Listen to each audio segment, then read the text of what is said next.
Welcome to Engaged Company Culture, a podcast directed at you, helping you to stop the employee exodus in your organization. This podcast has 3 different types of episodes. First, you have tips, tricks, observations, stories, research from me, Dr. Catherine Weiberg of Profitable Alignment. Second, interviews with other consultants, other coaches who are here to serve you so you can learn other tips and tricks to engaging your employees, to stop the employee exodus, to consciously create and continue a company culture where people want to be and where they encourage other people to come to work and to become your customers. Third, I interview other business leaders who have engaged company cultures and want to share their stories. You might learn from them how they have applied principles of company culture to increase their employee retention, increase their profits, increase their productivity, and increase everyone's job satisfaction. Thank you for joining me. I hope you enjoyed today's episode. Today's guest is Katie McLaughlin. She is the founder, chief strategist, and transformation artist at McLaughlin Method. She helps organizations create engaged employees and a positive, inclusive workplace culture. She uses techniques from improvisational theater to rehearse common scenarios in the work environment and adopt behaviors that support organizational goals. I have to tell you, this got me super excited when she and I were first talking. Katie has over 20 years experience facilitating, teaching, and coaching. Before starting McLaughlin Method, Katie earned 2 Horizon Awards for her trainings, supported software implementations with robust change management programs, and developed countless onboarding programs for sales, customer service, and other customer-facing roles. Katie is passionate about people, dancing, and travel. She believes we can build a better world one interaction at a time. And I have to say, talking to Katie always makes my heart dance. So I hope that you will enjoy this as much as I do. Katie, welcome to Engaged Company Culture today. Oh, well, thank you, Dr. Catherine. I'm so excited to be here, and thanks everyone for joining us and for listening. I love that you use improvisational techniques with business situations, because we often hear you need to role play and practice, and it gets so concerning sometimes. But I read in a business book called To Sell is Human that improv is the easiest way and the most effective way to learn sales techniques, as well as everything else, quite frankly. I'd love to hear a little bit about the improv techniques that you use. Yeah, I'm so glad to hear that was mentioned in that book, and I'll have to add that to my reading list. But you're absolutely right. If we really think about what it means to be human, we are improvising every day. And to be a successful salesperson, to be a successful manager, to be successful in life, and especially in business, you have to be able to improvise. Now, what does that actually mean? It means whatever comes at you, you're able to kind of intake, process, and then make a decision on how you're going to respond. So there's a lot of companies actually out there who are trying to bring theater and especially improv into the business world. And I will tell you that a lot of the things they focus on are collaboration, creative thinking, right? So thinking outside of the box, and then connection, right? So helping to kind of see the other person as having good ideas. So there's a lot of tenets of improv that you might hear. There's a number of business books actually out there. And some of the tenets are yes and. So as opposed to saying no to someone's idea, saying yes and then adding to it. So yes, and I particularly love this piece of that, or I particularly think this nugget of what you were describing is the most important. Focus on that. It doesn't have to be agreeing with everything. So part of how I engage with my clients is teaching some of those principles, but most importantly, I give you body-based exercises to use to improvise. So to learn what is your gut response when something happens in the workplace, because if we don't know what that is, we're just going to immediately respond with that first emotion, which is usually not always the most supportive, right, of a team, not always the most professional. But that said, your emotions are valid. And so knowing what's going on there then can help you make a choice on how you want to respond. And so I use theater where you take your, for those of you who are watching, you're going to get a better sense of this because I'm going to act it out. So essentially I'll give you a prompt. And so I've got a manager who needs to go into a meeting with a one-on-one, and they have to deliver negative feedback, constructive feedback, etc. So their reaction of like, how do I feel going into this conversation? That might show up in an image using larger than life images. These are not actually how you show up in a conversation at work. But the manager might kind of put their hands up in front of their face and scowl and really they don't want to be there, right? And if we think about, so just creating that image, there was so much tension for me in my upper body. I was closing my eyes, lots of tension in my face. I don't want to go into a meeting with that energy, with that level of tension, because then that's just going to filter out in the way I speak to the person I'm in a one-on-one with, and likely going to keep my brain kind of in that like fight or flight mode where I'm not really using the rational part of my brain in the same way that I could be if I took a moment and relaxed, got honest with myself of what I was worried about, and maybe did a little pep talk for myself, tried to reframe, how do I really want to be?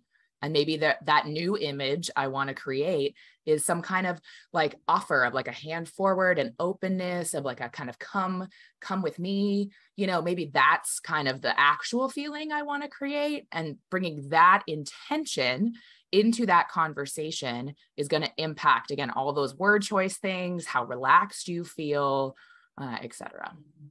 I totally and completely love the visuals of trying to push everything off or trying to invite somebody in. I also love that you mentioned reframe, because my thing is reframe, rewrite, redesign. So if you're looking at it differently, I love the way you said, what do you want to create instead of what you're already creating? And look at it differently. Same situation, different approach, different framework. And from there, you can rewrite how it's going to go and then redesign the future. Mm-hmm. So your method and my method, they mirror each other in many ways. Absolutely. Except that I don't do the improv. So right. I think it would be helpful. I just love everything that does. It's every mode of learning is involved in what you're doing. Yeah, absolutely. And especially I think the most successful way that I've used this method is in groups. I frequently work with teams or even maybe a cohort of leaders.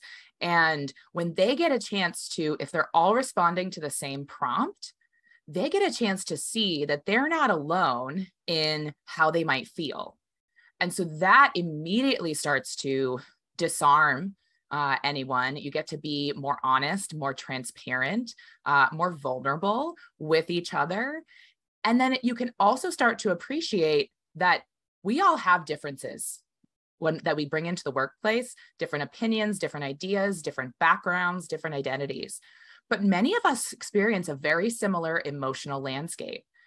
And when we start to acknowledge that there's something inherently human about how we react, then we're better able to, like you said in my intro, you're better able to use inclusionary behaviors when interacting with your team. You don't immediately feel like, oh, you're different than me, when you can start to see, hey, we're actually kind of the same. Compare as a form of empowerment instead of a form of beating yourself up or thinking you're better than somebody else.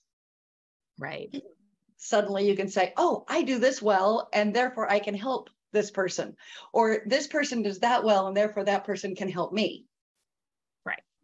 And seeing that, especially in that method that you're using, the McLaughlin Method, I think that, again, as people are disarmed, as they recognize that we're different, but we're the same. I should say we're different and we're the same, following the yes and perspective, because but has a tendency to discredit what you said before. That's why we say and, it's so we can build on it and increase on it. So how can people resolve personal conflicts at work? I anticipate it comes out of the disarming and so forth. Totally.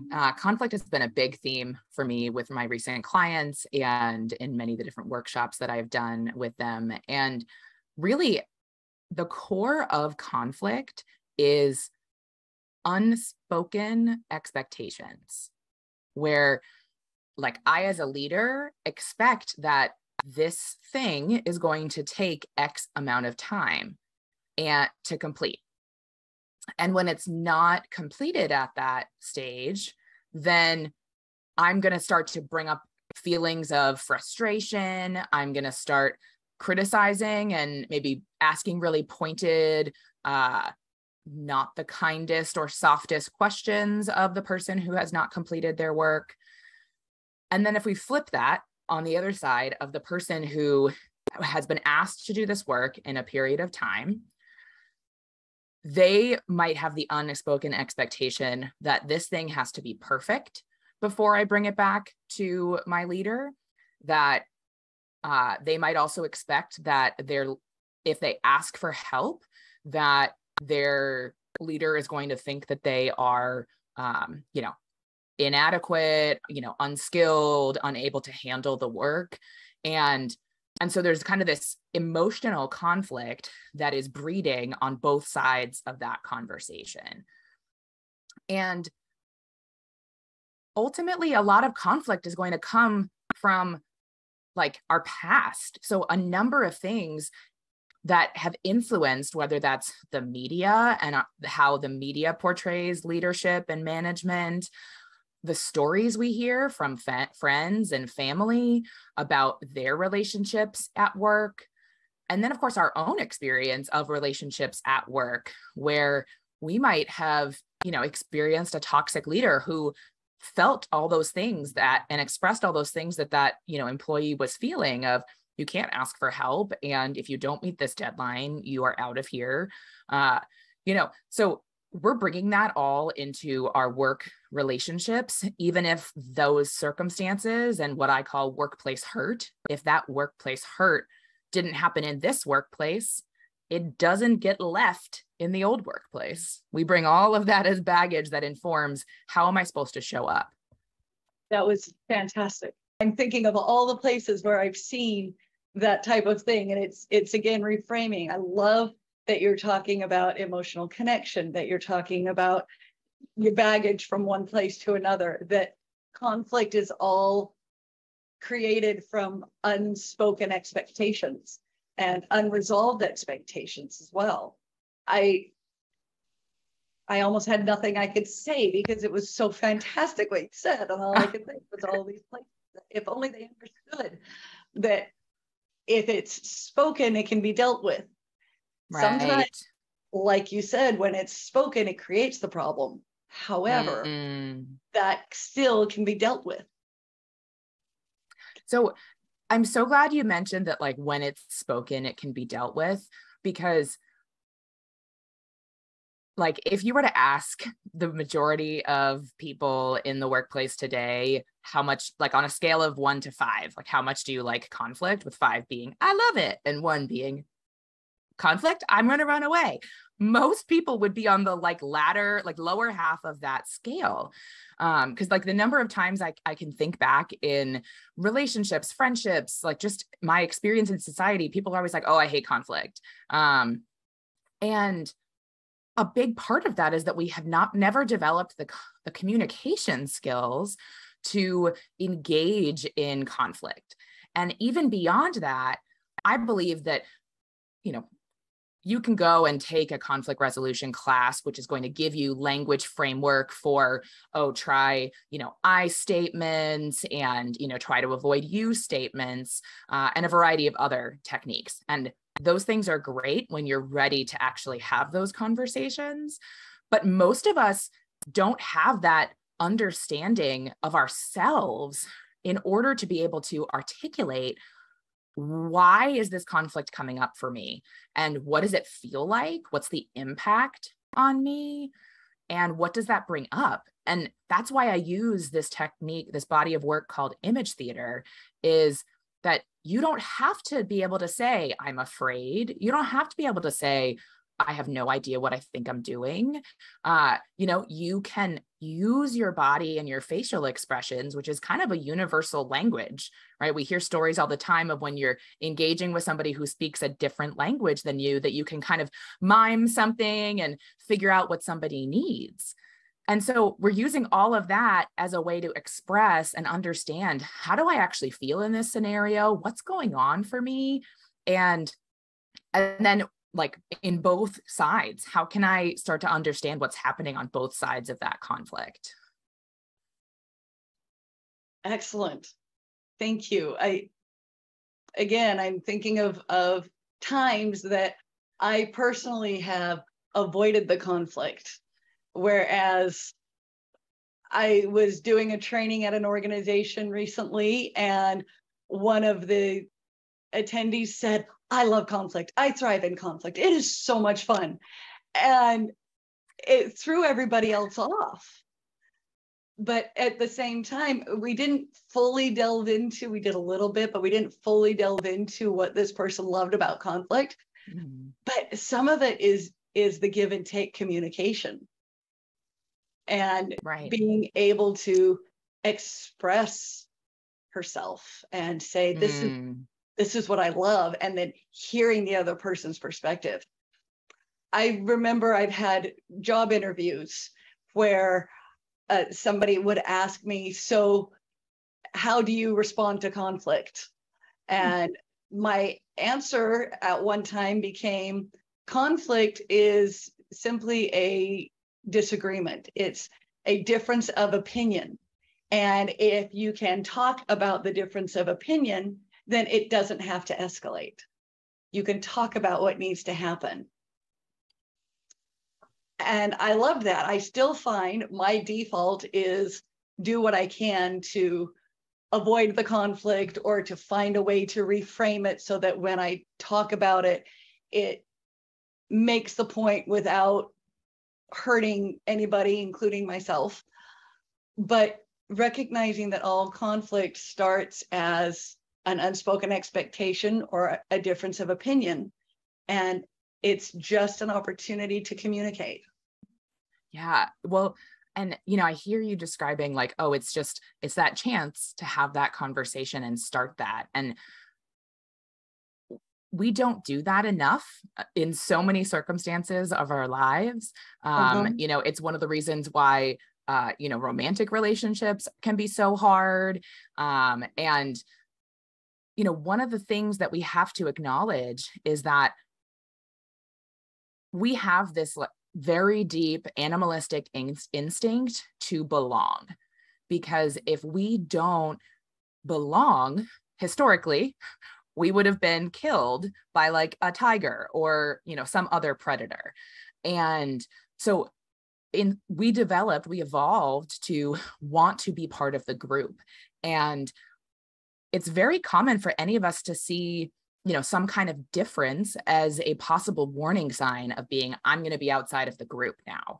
And I don't mean to just have that be instinctual, because we also learned that behavior as children. If we think about back to like elementary school and middle school, when you could be ostracized, you're in the group one day and you're out of the group the next day. Like, we learned that very tiny things can cause you to be on the outs. So exactly. It's important that we like acknowledge that this is a thing that all of us struggle with. So what would you recommend for helping people not feel like they're on the outs, so that they can feel included in the midst of the possibility of conflict and stuff? I'm so glad that you asked that, because it's important that we start with ourselves. We can't control anybody else. And it's really easy for us to just take something else that happens externally and turn it into a personal thing, right? So, if you're somebody who's a person of reflection and would want to just kind of respond to questions and not use my method, that's okay. But one of the questions I would ask that you think about is like, is this actually about me? And if it's not about me, how am I making it about me? Right. And then asking yourself, like, what does that feel like? And now that some of that can be really deep work, right? So you might want to unpack that with support, right? With a coach, with a therapist, very pro all of those things. But the other thought that I have for you, and this is something that I literally did this week, where I was approaching something in my business and I just didn't want to do it. I wasn't motivated to do it. I was really disconnected. And so I used my own method. I was like, Katie, you have a method that can help you understand what's going on for you, so you don't bring in that energy that you like want to leave at the door, right? So I asked myself, okay, so what's going on? Why don't I want to do this thing? And I was like, oh, I kind of feel like this, and I kind of feel like this, and I might feel a little like this. And for those of you listening, you probably could hear the tone of my voice really changing and sounding very slumpy, right? And so then I tried to I shook it off. So if you're following along at home, you can play this game. But then I asked myself, okay, how do I actually want to feel when I have to do this thing? And then I actually went through a series of kind of power poses where I was like, yes, or, I can do this, right? Or, some kind of like authoritative type, body position. And there's so much science out there about how, the psychology, right, of your body positions, and how if you held a power pose for like 30 seconds, it produces all these endorphins, right? So that's a way that like anybody could just use little nuggets of my method to try to understand yourself better. I love it. So as organizations incorporate all of this, what does it look like? What changes have you seen? Yeah, so I guess I'll clarify that I use the method in programming to help uncover that, like what I call the gunk that keeps us stuck. I'm not necessarily training them to use this method in their workplace, because, that can potentially open a can of worms. Right.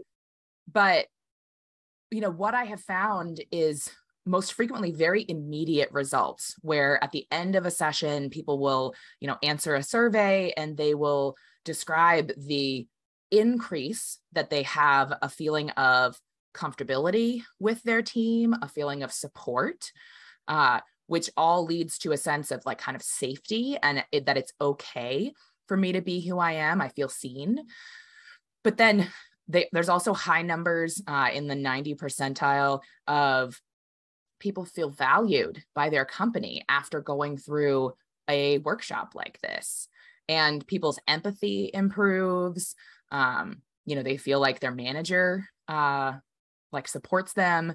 Those are all like touchy-feely good things, right? And for those of us who are listening, and I know for you and I, Dr. Catherine, we're like, yes, like mission accomplished. But in case there's any doubters who are listening, I just want to remind you the connection between engagement and that feeling of belonging and business success. For companies that are in like that top 20 percentile of engagement scores, they experience 59% less turnover, and they can experience 682% more revenue over the course of like an 11-year long-term study. They experience less absenteeism. So all of that is driving productivity, profitability. And so it's just so important that we don't forget that connection between this like feel good and the business bottom line. Absolutely. Thank you. I'm thinking of other podcast episodes I've had and how you are fitting in with what others have said and how it all just comes together. Because truly, the majority of people who have responded to exit surveys in the last year, of the reasons that they've left, 4 out of 5 of those reasons are related to engagement and joy at work. Pay is in there, but 4 out of 5 of those reasons are feeling valued, being engaged, feeling like progress can happen. It's not just, yes, I go to work and I get a paycheck and Right. and I don't like so and so I leave. There's so much more to it than that. So having somebody go through your method, go through a workshop, increasing empathy, increasing, quite frankly, emotional intelligence, which is another buzz phrase that really has reason to be a buzz. It helps everybody, that connection, that increase in wanting to be there. Mm-hmm.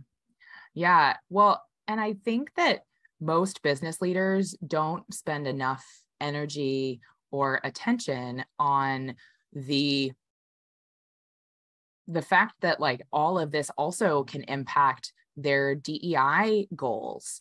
If you want people to stay who have a diverse background, come from a diverse identity, they need to feel included. They need to feel safe. They need to feel supported. So there's many, many benefits to investing in your team and investing in their happiness and their connection. With everything that we've talked about, what 1 or 2 things do you want viewers and listeners to gain from our conversation today? The first thing is that it's not always about you at work, if there's conflict, if there's challenges, but it can only change can start with you. So it is crucial that all of us, in order to build a better workplace, which I believe can build a better world, then we need to start with ourselves. And it's okay to get help to do that. So, if there's anything that has sparked interest from any of you and you are curious to know more about my method, or, just want to continue to get some encouragement, I would encourage you to sign up for my email list. I would love to stay in touch with any of you, and I'd be honored to continue to support you all. I love that you said it's not always about you, and change can only start with you. I also love the invitation to get encouragement through your email list. If somebody wants to reach out to you, I will have all of your links in the show notes, but what is the best way for someone to reach out to you? The best way, go to McLaughlinMethod.com. You can contact me directly right there. And I've also got a link to my LinkedIn page where I'm super active and would love to, connect one-on-one as well. That is absolutely fantastic. Everybody who has been listening and viewing, I hope you have enjoyed our time together as much as I have. I have learned, which is one of my favorite things. And I see all kinds of ways that the McLaughlin Method can be used in the world, in in real life per se by improvising and allowing us to become disarmed and vulnerable and really understanding ourselves so that we can reframe, rewrite, and redesign. The McLaughlin Method is one of those fantastic tools. Thank you so much, Katie, for being here, and everybody who has been listening or viewing, thank you. Thank you. Thank you for listening to or viewing today's Engaged Company Culture episode. I hope you have enjoyed the episode. I hope you have learned something and have something that you can apply today to engage your company culture and encourage your employees to enjoy work, looking forward to Mondays instead of only looking forward to Fridays. If you liked this episode, please share it with someone else you know. Also, like and subscribe to Engaged Company Culture anywhere you listen to podcasts. Thank you and have a wonderful day.